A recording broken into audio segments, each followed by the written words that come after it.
So this morning I decided that I'm just gonna let my animals out on the grass. So over the last 48 hours I've had to treat about 20% of my animals for illness. And I believe that what is happening is that the animals, they are just these animals up until now, they've just been walking around on grass, eating grass, and then I changed them entirely to a total mixed ration overnight. And I think the sudden change in diet is causing problems in their I think that the sudden change of diet is causing a lot of problems for the animals. They're getting stressed out, and they're not eating everything properly. And this animal right here, the black white-faced heifer right here, that black white-faced heifer, the one that I've said in the other videos that she's just having a difficult time figuring it out, and I brought her in 2 weeks ago. She's not really eating the feed, but she will go ham on the grass. She is not eating. She is still not eating the feed. And this one right here, the little red bull calf, the little red steer calf, excuse me, he's also not eating the feed, but he will eat grass. And so in my head, I was thinking about it, and I was like, if that animal dies, that animal, she cost me about $800 to bring her in. And at about this animal right here, that animal costs about $800 for me to bring her in. And at 700 pounds, she's gonna sell for about $1,600. And so I was like, this whole field right here, the whole field in the back. Okay, so the recommendation for the planting density is 20 pounds, but on the internet I've the recommendation for the planting density by the co-op that sold me the seed is 20 pounds per acre. But on the internet I was reading a lot of studies that had been done, and they planted all the way up to 40 pounds per acre and had better results. And so I went ahead and I planted it was like 30 pounds an acre. So I cut the number in the middle. So I planted 30 pounds per acre, and I got about 7 acres back there. And so it took about 4 bags of seed, which is about $600.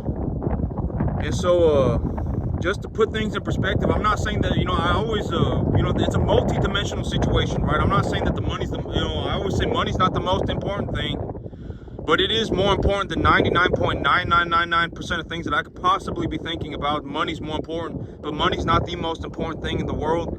And I was like, if this animal dies, I could legitimately buy, if this animal survives, right? If this animal survives and does well, I can legitimately buy enough seed to replant my field like 3 times over. And so I was like, I don't want the animals is not looking very good, and I'm looking at her right now, and she's going ham on the grass. Anytime I put her on the grass, she just starts eating like crazy. And same with the other animal, the other red, the little red bull calf that's not eating the feed very well. When I put him on the grass, he'll start eating the grass, but he won't eat the feed. And I have 3 animals like that. This little animal got sick right here too, and I ended up giving her a shot of antibiotics. And I was like, I put these animals on a total mixed ration overnight, and after about 48 hours, after about 72 hours, I had about 15% of my herd get sick.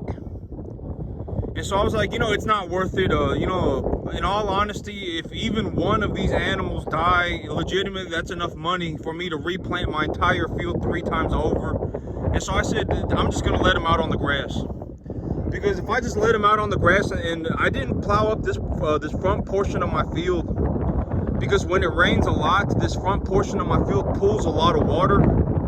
And the pearl millet does not do very good when it's growing in standing water. And this portion of the field, I still have the grass that I planted before. And so I was like, I'm just gonna leave this grass, and I'm glad that I did. Yeah, because this grass, it will grow in standing water. Even if there's a lot of water everywhere, it will still just continue to grow. And so I'm glad I left this. But this portion of my field floods a lot, and so if the planting conditions are not like spot on, near perfect, then I cannot really plant this portion of my field. And so I just left it as it is, and the cattle are here chewing on it. And I just don't want to have one of my animals die because they're not picking up on the total mixed ration. You always got to treat the cause of the illness. You don't want to treat the symptoms, right? If the animal is getting sick because it's not picking up on the total mixed ration very well, but it's eating the grass, and I need to let him out on the grass, it's going to solve my problem. The antibiotics are going to temporarily solve the problem. But for me to solve the problem long term and actually solve the problem, I need to put them on some feed that they're going to eat, and they will eat fresh grass. And so I got them out here. I was like, this whole backfield, it cost me about $600 to plant the entire thing at 50% increased seeding density. If I planted at 30 pounds per acre, it will cost me about $600 to plant the entire field. And if one of my animals die, that's $800 gone out of my pocket, and that's also $1,600 on the back end that I could also make. If the animal gets to 700 pounds and I take the animal to market and the feeder cattle market stays at about 250, 260, I will make about $1,600 on that animal. And so, I was like, I just let them at it. I said, even if they trample the entire field to the ground, if I had to replant the whole thing, which they won't, right? I mean, that's ridiculous. They are not going to trample 100% of my field to the ground. They just won't do it. And even if they trample half of my, which would also be ridiculous, but if they trampled half of the grass to the ground, to the dirt, and I had to replant half of my grass, it's going to cost me like $350. And so I just said, I said they can just have at it. I'm just gonna let them out here. It's not a big deal. The whole reason for me planting the grass is for the animals to have something to eat anyway. That's the whole purpose of the grass, right? I mean, the grass is here for them. I don't plant, the entire point of the grass is so that they have something that, it's for the cattle. It's not, it's for the cattle, and I don't want to have my animals getting sick because, especially these really, really, really small calves. And so actually, now that I think about it, 2 out of 3 of the animals that got sick, I actually had other animals get sick as well, but especially if they are new, if they are just freshly off of they are freshly off of milk, and they don't really know what anything is. They're not just going to suddenly start eating corn and peanut hay and dry hay. They just won't do it because they just won't do it. It's very hard for them to pick up on that feed. But they will chew on fresh grass. If you put them on fresh grass, if they're about 250 pounds, they will chew on it. They most of the time, I would say about 95% of the time, they will resort back to their instincts, and they will start chewing on the grass. And so their instincts will kick in, and they will start chewing on the grass. And so I got the animals back out on the grass, and they are eating it up. And so that's a very, very, very big sigh of relief for me, because they were not picking up on the feed very well at all. I had a few animals that were just not picking up on the feed. And I was like, oh my God, if I have another, well, I'm not going to say oh my God, because oh my God is kind of a pathetic response. I just sat there and I thought about it. And I said, if I have another 2 animals die, that's $3,600 that I could have made on the back end, gone. And, I could legitimately replant my field like 15 times, 10 times over with that kind of money. And so I just said, you know what, I'm just going to let them out on it. They can trample the grass to the ground. I'll just come in 2 weeks and I will reseed the field. Because I have some extra seed sitting in storage anyway. And if I don't use that seed, it's just gonna go to waste anyway. And so I said, I'm just going to let these animals out on it, and in 2 weeks, I will go back over my field and reseed it. I will just reseed it slightly back over again, and I'll be good to go. But this whole backfield, maybe it cost me $700 on the high end. If I planted, because I planted more than maybe it cost me about, because, realistically, I can't buy 210 pounds of seed, so I have to buy 5 bags of seed. And if I buy 5 bags of seed, that's going to cost me $600. 140 times, it's going to cost me $700. And so it cost me about $350 for me to plant the entire backfield. If I was going to plant like a cattle buffet, I was going to plant so much grass that legitimately I could run like 10 cattle per acre. It would cost me about it cost me about $700. And so I just said, even if they trample my field to the ground, which they won't, but even if they trample even a quarter of my field to the ground, if they trample 25% of my field to the dirt, which they might, right? They might ruin 25% of the, or they might trample 25% of it. I'm not gonna say they're gonna ruin it. I mean, it just is what it is. But if they trample 25% of my crop to the ground, of their crop to the ground, of this grass to the ground, I'll just go ahead and replant it. And if I replant 25% of my field, it's going to cost me like $150. It's not going to cost me any more because I still have 1 bag of seeds sitting in storage. I have about 1.5 bags of seed sitting in storage, and I have to use that seed anyway. And so any portion of the field that they trample to the ground, I'll just replant it. It's not a big deal. As soon as my field dries up here in about 2 weeks, you know, I got about a week of a lot of rain, and as soon as my field dries up, I'll get back there with my tractor, and I'll take a good look at the field, see if there's any bald spots anywhere, and I'll just go ahead and replant my field. I just don't want my animals dying because they're not picking up on the feed. You see this animal right here too? She wasn't picking up on the feed very well, but you can watch her eat grass, right? She'll eat the grass. And that's the thing, is like, these animals, especially if they're small, if they're 250 pounds, and they, you know, a lot of these bigger animals, they got big because they ate a lot of food here, right? I fed them a lot, and I gave them a lot of different types of feeds. I've been feeding them corn for several months. But these real small animals, they've practically just been drinking milk. And so if you, just from what I have, in terms of me giving y'all objectively correct information, and, you know, in terms of all that, right? Like, if I was going to give you objectively correct information, if I bring home a 200-pound calf from the sale barn a week ago, 2 weeks ago, and I have them on grass, and then I immediately overnight switch them over to a total mixed ration, they're not going to know what it is. They're not going to know, oh, this corn is something that I should eat. Oh, this hay is something that I should eat. Oh, you know, they're just not going to know. But if you put them out on grass, and your grass has to be of good enough quality, you know, especially for these small type of cattle, if they're 250, 350 pounds, if you put them on a low quality grass, they are not going to develop properly. You know, you need to develop an understanding of what the feed values of grass are. Like, if my grass is in a middle to early stage, a middle vegetative to early stage of flowering, you know, how do I check for that? Check for a flag leaf on your plant. Does your plant have a flag leaf? Has the flag leaf started to develop seed? If the flag leaf exists but it has not developed seed, it's in a late stage of vegetation, early stage of flowering. At that point of development, the grass is at roughly optimal stage of feed values for the animal. You know, probably sitting at some, granted that you fertilize the grass properly. Because if you did not fertilize the grass properly, the feed values of the grass will be low. Very low. The biomass accumulation will be very low. And here's a very good way to put it. You know, like on my field, I could probably run about 12 cattle per acre, right? Like, if I had 120 cattle on my 10-acre field, it would be about what I need, right? But you know, if you go to a field that's not fertilized properly, you probably can't even run 5. You probably can't even run 10. You can't even run 10%. Most people, and this is what I mean by most people can't even get to the 10% mark. Most people cannot even get to the 10% mark. Yeah, like, if I drive around and I look at someone who's farming, and I say, oh, this person managed to do 10% of what I'm doing, I would be very impressed. I don't even get to see that. 10%, even the 10% mark, most people cannot do it. I'm just going to be honest with you. I'm not saying that to fiddle my own diddly, and I'm not saying that to, you know, to get a kick out of it. I'm just being honest with y'all. Most people can't even get to the 10% mark.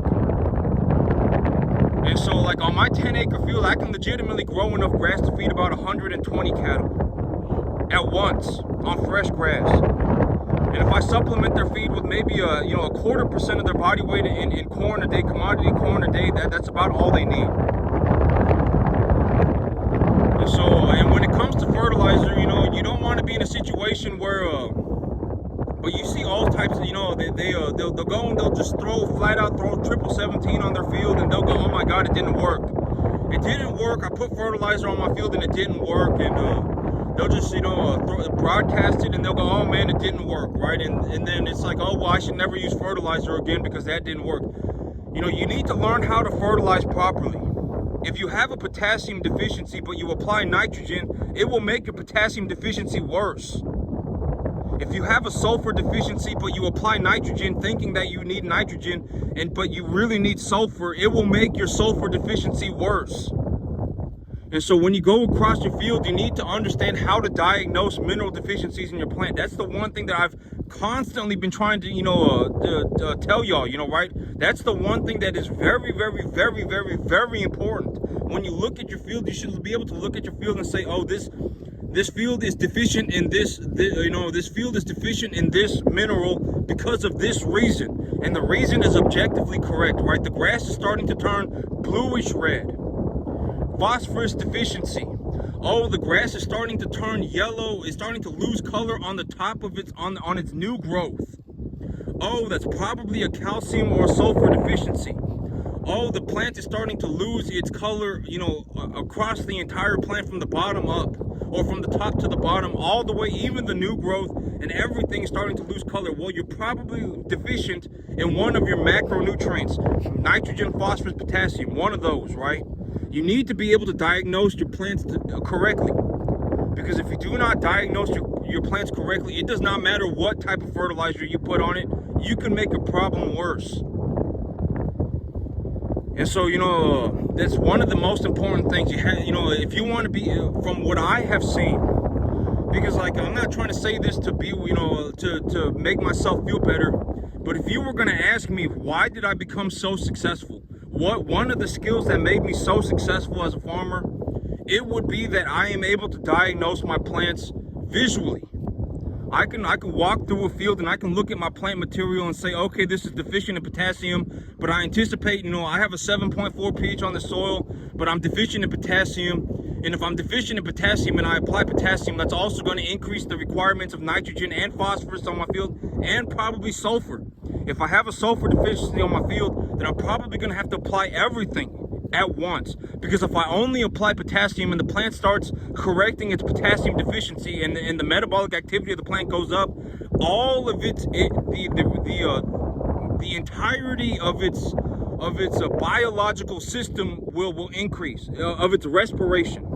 So if my plants have a potassium deficiency and I correct the potassium deficiency, when the potassium deficiency of the plant is being corrected, it will also increase the requirements of nitrogen and phosphorus and everything else.